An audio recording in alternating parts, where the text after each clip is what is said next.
Elle n'a aucune importance, a-t-il dit au garde. Quelques secondes plus tard, mon badge lui a prouvé le contraire. La chaleur qui se dégageait du tarmac de la base aérienne interarmée Andrew était suffisante pour faire fondre du caoutchouc, mais la tension à l'intérieur de notre SUV était encore plus brûlante. Mon père, le colonel Rhett Bull Miller, un homme qui croyait que ses 30 années de service lui donnaient le droit de commander même à la météo, était en train de sermonner le jeune aviateur qui gardait la barrière. Penché par la fenêtre, il agitait sa carte d'identité bleue de retraité comme si c'était un ticket d'or, ignorant complètement la file de voitures qui s'allongeait derrière nous. Il a fait un signe du pouce dans ma direction, sa voix suintant de ce mépris désinvolte qui m'était si familier.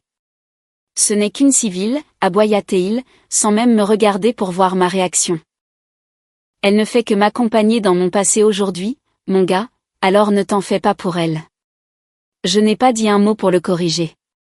Je me suis simplement penché en avant depuis l'ombre du siège passager et j'ai silencieusement glissé une fine carte rigide et discrète sur le scanner.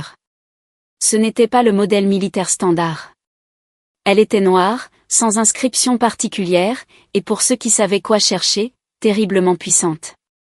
La machine a émis un bip-bip lourd et distinctif qui a percé le bruit du moteur au ralenti. Le jeune garde a jeté un œil à l'écran et la couleur a instantanément quitté son visage. Il ne s'est pas contenté de se redresser, il a littéralement vibré de panique en arrachant le téléphone d'urgence rouge du mur. « Contrôle, nous avons un actif de code 1 à la porte 4, a-t-il crié, la voix brisée. Je répète, code 1. Dégagez la voix immédiatement. Mon père s'est figé au milieu de sa phrase, sa précieuse carte de retraité pendant inutilement dans sa main, tandis qu'il fixait le garde puis se retournait lentement pour me regarder. Mon père avait passé 3 décennies dans l'Air Force, vénérant la chaîne de commandement comme une religion. Pour lui, le grade était la seule monnaie qui comptait, et à ses yeux, son statut de retraité faisait de lui un dieu marchand parmi les mortels. Il pensait emmener sa fille civile sans but pour qu'elle soit témoin de sa gloire, pour voir comment les grands jouaient. Il n'avait absolument aucune idée que pendant qu'il était occupé à revivre ses jours de gloire, c'était moi qui décidais activement qui pouvait atterrir sur cette piste et qui était refoulé à la barrière. L'humiliation avait commencé exactement 48 heures plus tôt, lors d'un dîner qui ressemblait plus à un briefing tactique qu'à un repas de famille. Papa avait claqué une lourde enveloppe sur la table, faisant teinter l'argenterie. Il avait annoncé qu'il avait joué de ses relations avec ses anciens contacts pour nous obtenir des places dans la section VIP pour la cérémonie d'arrivée du président. J'ai essayé de garder un visage neutre, fixant le poulet rôti comme si c'était la chose la plus intéressante de la pièce. Il ne m'invitait pas pour ma compagnie. Il m'invitait parce qu'il pensait que je devais être sauvée de ma propre vie. « Tu dois venir, Sarah », dit-il en coupant sa viande avec une précision agressive. « Tu pourras y rencontrer de vrais hommes, des officiers, des hommes avec de vraies carrières, pas ce petit truc d'organisation d'événements que tu fais à Washington. » Notre voisin, qui dînait avec nous, gloussa, adhérant au récit selon lequel j'étais juste une ratée à la dérive. Papa se pencha, jouant pour son public. « C'est de l'organisation de fêtes glorifiées, n'est-ce pas ?» dit-il en riant, agitant sa fourchette vers moi. Elle s'inquiète pour des ballons et des serviettes pendant que les adultes s'inquiètent de la sécurité nationale. J'ai senti cette brûlure familière dans ma poitrine, le souvenir des fêtes manquées, des briefings classifiés. Je ne pouvais pas parler des habilitations de sécurité qui lui feraient tourner la tête. En fait, papa, commençai-je, essayant de garder une voix stable, j'ai du travail ce jour-là. Je ne peux pas simplement prendre congé. C'était la mauvaise chose à dire. Le masque jovial tomba, remplacé par le froncement de sourcils du colonel. Il frappa la table de sa main, faisant taire la pièce. « Je suis colonel, Sarah », lança-t-il, sa voix descendant jusqu'à un grognement. « C'est moi qui tire les ficelles dans cette ville. Tu n'as pas de travail plus important que l'arrivée du commandant en chef. Tu te pointes, tu t'habilles respectueusement, et tu essaies de ne pas me mettre dans l'embarras avec cette attitude de civil pour une fois. » Je l'ai regardé et j'ai réalisé qu'il ne servait à rien de discuter. Il voulait un spectacle. Très bien. J'allais lui offrir la meilleure place pour assister à la vérité. Le matin de la cérémonie d'arrivée du président n'a pas commencé avec de l'excitation. Il a commencé par une inspection tactique de mon apparence qui ressemblait plus à une remontrance. Mon père faisait les 100 pas dans le salon, polissant nerveusement une médaille qui n'avait pas vu le service actif depuis 15 ans, tout en me faisant la leçon sur l'art de l'invisibilité. Il traitait l'événement à venir non pas comme un rassemblement public, mais comme un pèlerinage sacré, où j'étais la païenne impure à qui il fallait apprendre à s'agenouiller. « Attache tes cheveux plus serrés, Sarah » marmonna-t-il agressivement, lustrant le laiton de son revers sans me regarder. « Et pour l'amour de Dieu, ne parle à personne à moins qu'on ne t'adresse la parole en premier. Ce sont des hommes sérieux avec de sérieuses responsabilités, pas les traiteurs avec qui tu as l'habitude de traiter. » Il a regardé mon blazer bleu marine et mon pantalon ajusté avec un profond soupir de déception. Le même soupir que j'avais entendu quand j'avais choisi l'université plutôt que l'académie militaire, et de nouveau quand j'avais pris mon poste actuel à Washington.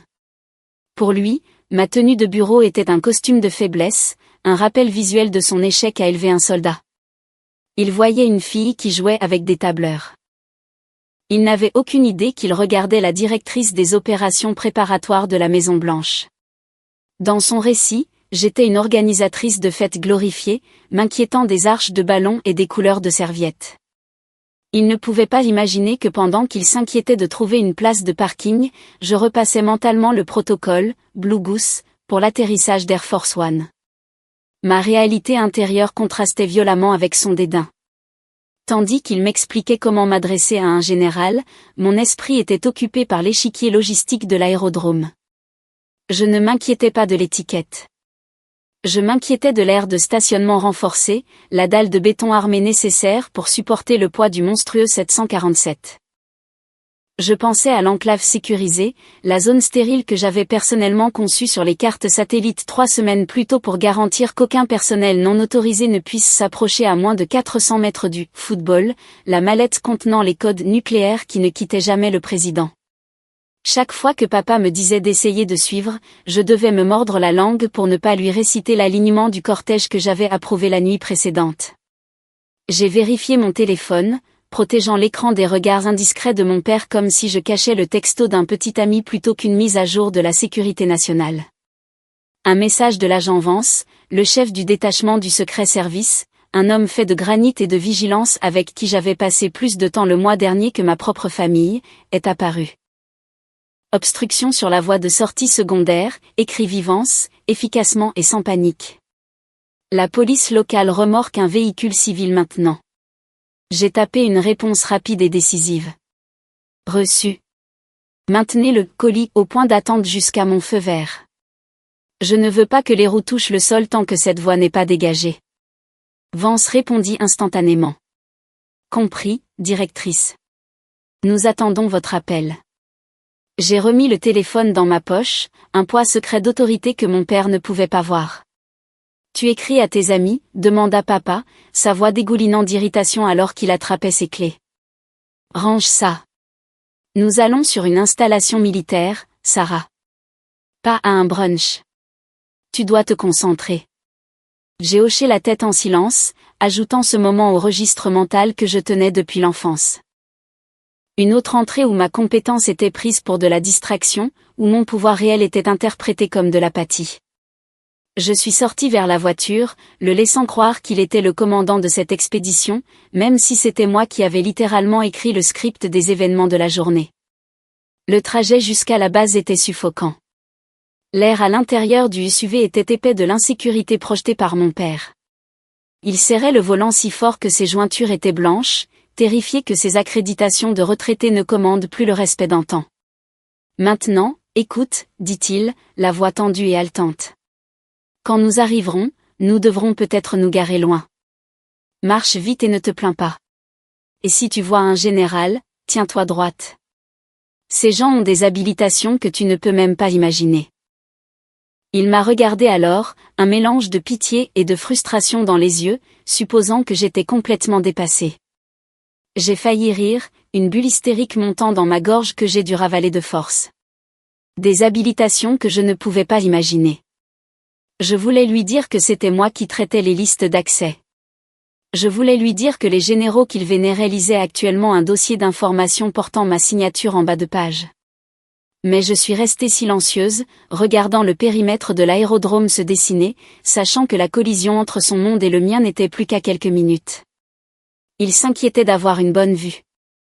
Je m'inquiétais de la composante de vent de travers pour Air Force One. Nous étions dans la même voiture mais nous vivions sur des planètes différentes. L'approche de la base interarmée Andrew ressemblait moins à une installation militaire qu'à un gigantesque embouteillage. Les feux de freinage s'étendaient en une rivière rouge suffocante à perte de vue. Des vagues de chaleur irradiaient de l'asphalte sous le soleil de midi. Papa, cependant, était convaincu d'avoir l'avantage tactique. Il a fait une embardée avec notre SUV dans la voie la plus à droite, marquée « retraité militaire », insistant sur le fait que c'était une décision de commandement qui nous ferait gagner 20 minutes sur notre heure d'arrivée. Mais tout comme sa compréhension de ma vie, ses renseignements étaient terriblement obsolètes. La voie était un piège, désespérément encombré par des centaines d'autres retraités qui avaient eu exactement la même idée, tous avançant à une vitesse d'escargot pendant que papa marmonnait des jurons créatifs au tableau de bord. Je regardais l'horloge numérique de la console défiler, sachant que la fenêtre d'arrivée du président se resserrait de seconde en seconde. J'ai décidé de lui tendre une perche, bien que discrète, essayant de naviguer son ego comme s'il s'agissait d'un champ de mine.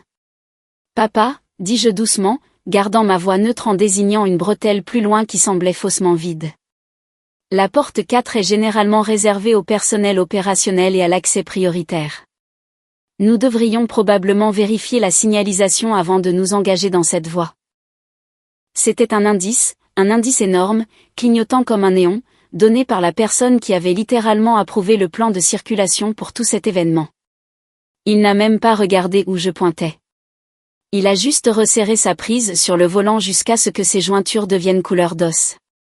Je pense que je sais lire une carte de base, Sarah, lança-t-il, sa voix tranchante avec cette condescendance spécifique qu'il me réservait exclusivement.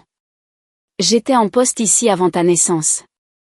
Je n'ai pas besoin de conseils de navigation de quelqu'un dont la plus grande crise professionnelle est de tomber à court de glaçons. Je me suis rassise, le picotement familier de son mépris m'envahissant.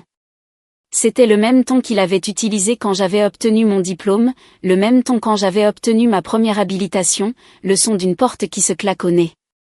Très bien, pensai-je. Si tu veux diriger, alors dirige. Alors que nous avancions péniblement, le panneau de la porte 4 est finalement apparu clairement, se dressant au-dessus de la route comme un tir de semonce.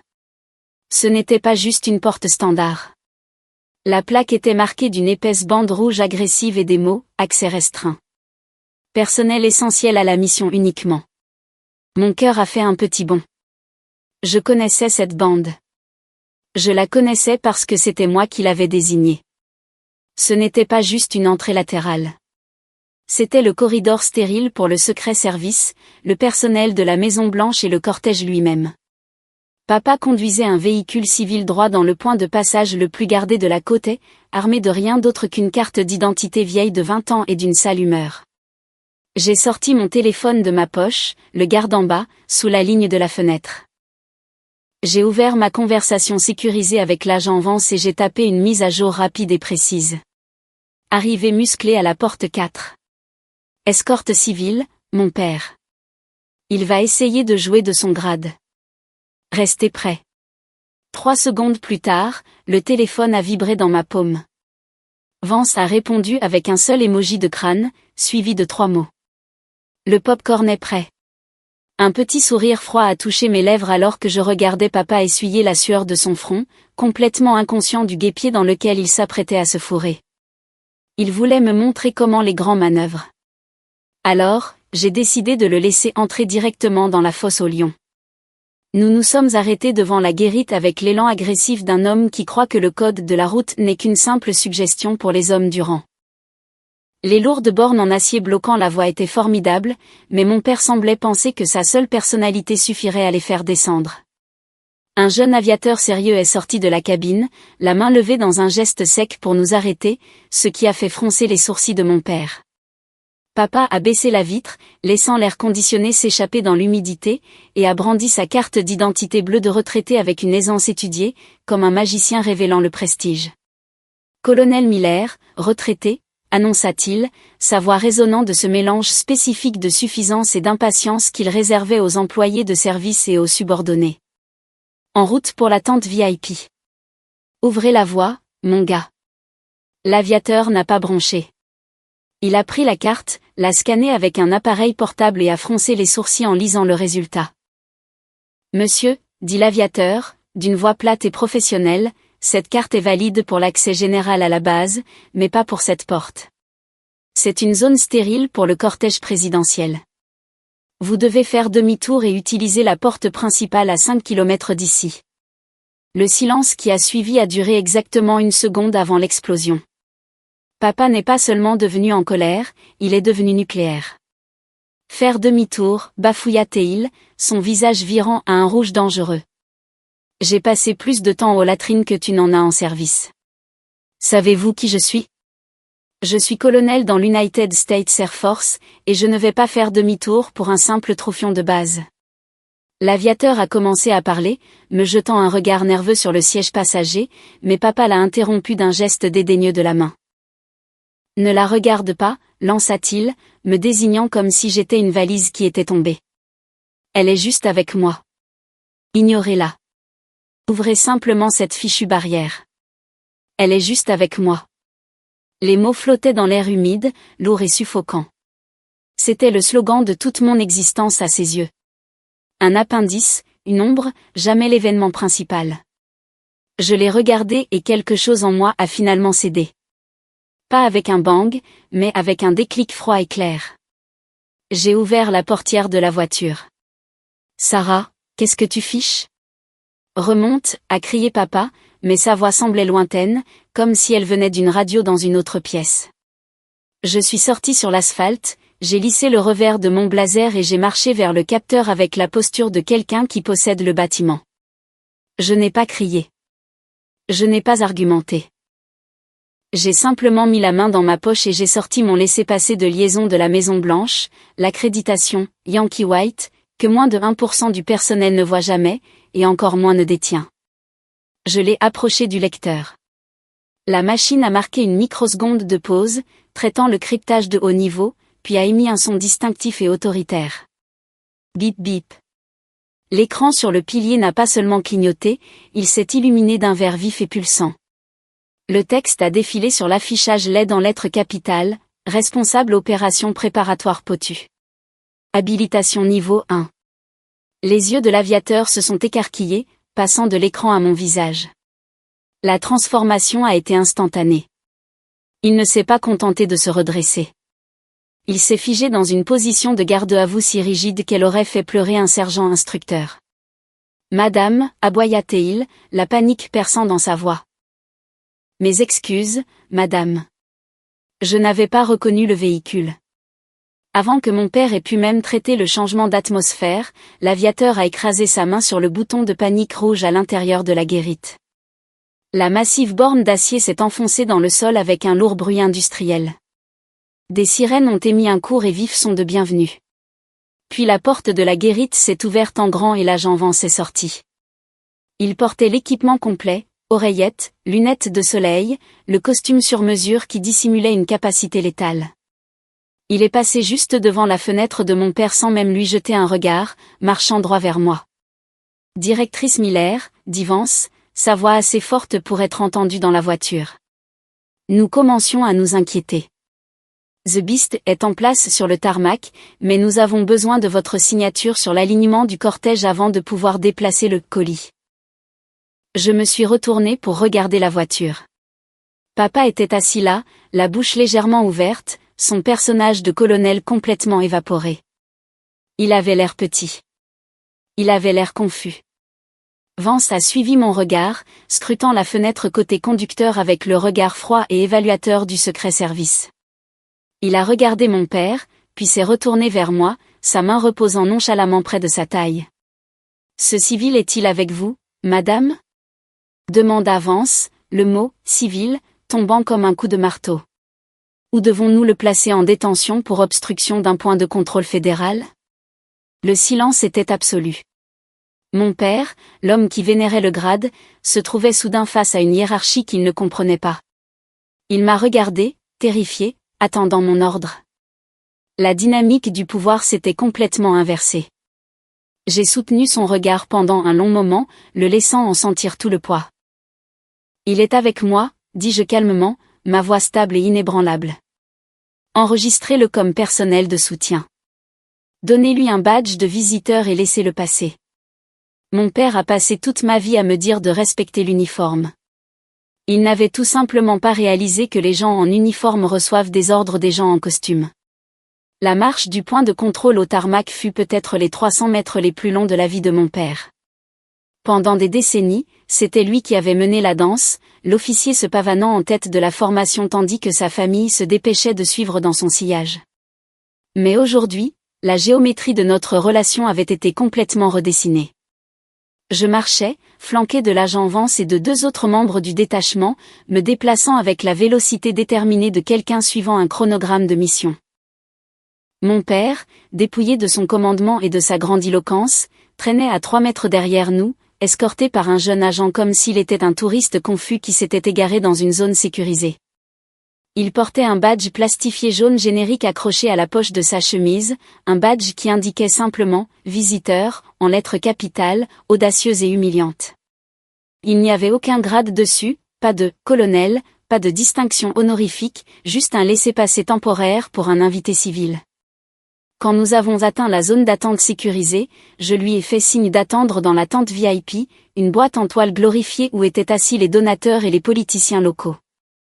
« Reste ici, papa, dis-je, ma voix stable, dépourvue de l'hésitation qui définissait autrefois mes conversations avec lui. Ne franchis pas la ligne rouge sur le tarmac. C'est la zone de tir des snipers. » Je n'ai pas attendu sa confirmation. Je lui ai tourné le dos et j'ai marché droit dans le chaos de la zone opérationnelle. De son point de vue, il avait une place au premier rang pour voir la réalité de ma vie. Je savais qu'il me regardait, attendant probablement que je flanche ou que je demande de l'aide, mais je n'avais pas le temps de me produire pour un public d'une seule personne.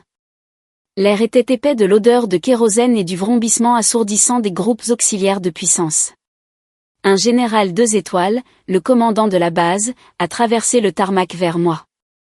J'ai vu mon père se raidir dans la tente, ses instincts prenant le dessus. Il s'attendait à ce que je salue, ou peut-être que je me recroqueville. Au lieu de cela, le général s'est arrêté à 1 mètre de moi et a attendu que je parle. « Directrice Miller », a crié le général pour couvrir le bruit des turbines. Le contrôle au sol demande si vous voulez que le pool de presse soit déplacé vers l'estrade secondaire avant l'atterrissage. J'ai vérifié ma montre et j'ai secoué la tête. Négatif, général. Maintenez-les en place. Si nous les déplaçons maintenant, ils bloqueront la voie de sortie pour l'ambulance. Tenez la ligne. Le général a hoché la tête, acceptant l'ordre sans hésitation. Reçu, directrice. J'ai jeté un regard en arrière vers la tente. La bouche de mon père était légèrement ouverte. Il ne regardait plus sa fille. Il regardait une étrangère qui commandait les hommes qu'il avait passé sa vie à essayer d'impressionner. Je me suis souvenu de toutes les fois où il m'avait dit que je manquais de prestance. Toutes les fois où il avait dit que j'étais trop douce pour le monde réel. Je me suis demandé s'il faisait le compte de ces moments maintenant, réconciliant la douce jeune fille qu'il avait élevée avec la femme qui dirigeait les mouvements de l'armée des États-Unis. Puis l'événement principal est arrivé. Le ciel a grondé et la silhouette bleue et blanche étincelante d'Air Force One a touché le sol. La précision du moment était absolue. L'escalier s'est déployé. Les marines se sont mis au garde-à-vous et la porte s'est ouverte. Quand le président est descendu, le monde a semblé retenir son souffle. Il a atteint le bas des escaliers, a salué le commandant de la base, puis s'est tourné directement vers moi. Ce n'était pas une séance photo. C'était un point de contrôle fonctionnel. Il m'a serré la main, se penchant pour parler par-dessus le bruit des moteurs. Arrivez en douceur, Sarah, dit-il, son sourire sincère. Vance me dit que vous avez personnellement résolu un embouteillage à la porte. Bon travail. J'ai hoché la tête professionnellement. Merci, monsieur le président. La voiture est prête. Il s'est dirigé vers The Beast, disparaissant dans le cortège. Il n'a pas regardé la tente VIP. Il ne savait pas que Bull Miller existait. À cet instant, l'héritage que mon père pensait posséder, la proximité du pouvoir, s'est dissous dans la brume de chaleur. Le trajet du retour s'est fait en silence, mais ce n'était pas le silence confortable de la compagnie. C'était le silence lourd et suffocant d'une vision du monde qui s'effondre. L'air de supériorité qui remplissait habituellement la voiture lorsque mon père conduisait avait disparu, remplacé par une énergie nerveuse et vibrante. Il n'arrêtait pas de me jeter des coups d'œil, puis de regarder la route, luttant pour trouver une fréquence sur laquelle nous pouvions tous les deux communiquer. Pendant 20 minutes, le seul son fut le vrombissement des pneus sur l'autoroute. Je n'ai pas allumé la radio. Je l'ai laissé mariner. Je l'ai laissé s'asseoir avec la prise de conscience que sa fille organisatrice de fête venait d'orchestrer le déplacement du leader du monde libre pendant qu'il se tenait derrière un cordon de velours. Finalement, alors que nous tournions dans sa rue, il s'est raclé la gorge, un son rauque et âpre. « Je ne savais pas que tu, » commença-t-il, puis s'arrêta, cherchant les mots justes. Il a essayé de pivoter vers le seul langage qu'il connaissait, la logistique. Je veux dire, cette habilitation Yankee White, c'est difficile à obtenir. L'enquête de sécurité seule prend des mois. Je ne savais pas qu'il donnait ça à des civils. C'était un compliment enrobé dans un mécanisme de défense. Il essayait de me valider en validant la bureaucratie que j'avais naviguée, comme si la paperasse était plus impressionnante que la personne. Je me suis garé dans son allée et j'ai mis la voiture au point mort, mais je n'ai pas coupé le moteur. Je l'ai regardé. Vraiment regardé. J'ai vu le gris dans ses cheveux, l'incertitude dans ses yeux. J'ai vu l'homme qui m'avait fait me sentir petite pour qu'il puisse se sentir grand. C'est difficile à obtenir, papa, dis-je, ma voix calme mais ferme. Mais on ne la donne pas à des civils. On la donne à des professionnels. Il a baissé les yeux sur ses mains, hochant lentement la tête. Eh bien, balbutia-t-il. Ta mère a fait un rôti. Tu devrais entrer. Lui parler du président. J'ai regardé la maison, l'endroit où j'avais appris à m'excuser de prendre de la place, l'endroit où mes rêves étaient qualifiés de passe-temps. J'ai réalisé que je n'avais pas besoin d'entrer. Je n'avais pas besoin de me vanter auprès de maman pour prouver que j'en valais la peine. Le registre était clos. Je ne peux pas, dis-je. J'ai un débriefing dans 1 heure. Et honnêtement, papa, je n'ai pas besoin de raconter l'histoire. Il a eu l'air blessé, mais j'ai insisté, ayant besoin de poser la pierre dans le mur. C'est un monde différent maintenant. La compétence est plus importante que le grade. Je t'aime, papa, mais ne présume plus jamais que je suis juste quoi que ce soit. Si tu veux savoir qui je suis, demande. Ne me le dis pas, il est resté assis là un instant, abasourdi par la limite que je venais de poser, puis a doucement ouvert la porte. D'accord, a-t-il murmuré. D'accord, Sarah. Je l'ai regardé se diriger vers la porte d'entrée, l'air pluvieux que ce matin. J'ai mis la voiture en marche arrière et j'ai reculé, enfilant mes lunettes de soleil alors que je prenais la direction de Washington. Le soleil se couchait sur le dôme du Capitole au loin, peignant le ciel de violets et d'oranges éclatants. J'ai pris une profonde inspiration et, pour la première fois de ma vie, l'air ne semblait plus raréfié. Il m'appartenait. Mon père pensait que le pouvoir était quelque chose que l'on portait sur son col. J'ai dû lui apprendre que le vrai pouvoir, c'est la capacité d'ouvrir les portes qui restent fermées pour tous les autres. Si vous avez déjà été sous-estimé par les personnes qui auraient dû croire en vous le plus, cliquez sur le bouton « J'aime » et racontez votre histoire dans les commentaires. Bienvenue dans l'équipe.